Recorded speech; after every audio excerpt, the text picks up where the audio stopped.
કોટ।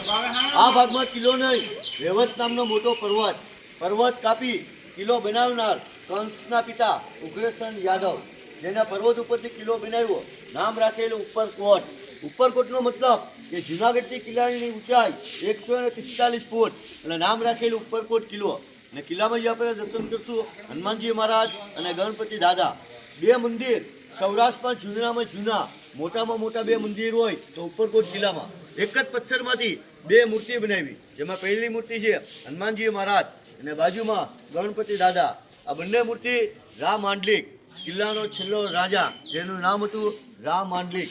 રામ મતલબ રાયજાદા, સરનેમ ચુડાસમા, ખાસ રાજપૂત દરબાર, જેને એક જ પથ્થરમાંથી બે મૂર્તિ બનાવી। હાલ આપણે કિલ્લો જોવા જાય, સામે ઉપરની જે કરો દિવાલમાં બે પટ્ટી દેખાય, એમાં ગોલ ચક્કર દેખાય વ્હાઇટ કલરનું, 4 ટીપકા, તે છે રાજ્ય ચિહ્ન ઢાલને તલવાર, જેથી કિલ્લાનું બાંધકામ નવું શરૂ થયેલું।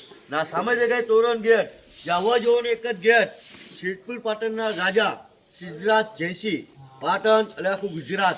આ કિલ્લાની રાણી, જેમનું નામ રાણીક દેવી, રાણીક દેવીને લેવા માટે 12 વર્ષ આ કિલ્લા ઉપર યુદ્ધ કરેલું। 12 વર્ષ તે ગેટ બંધ હતા। હાલ તમે જોવા આવી ગયા, ગેટ ખુલી ગયા, હેડો ફટાફટ।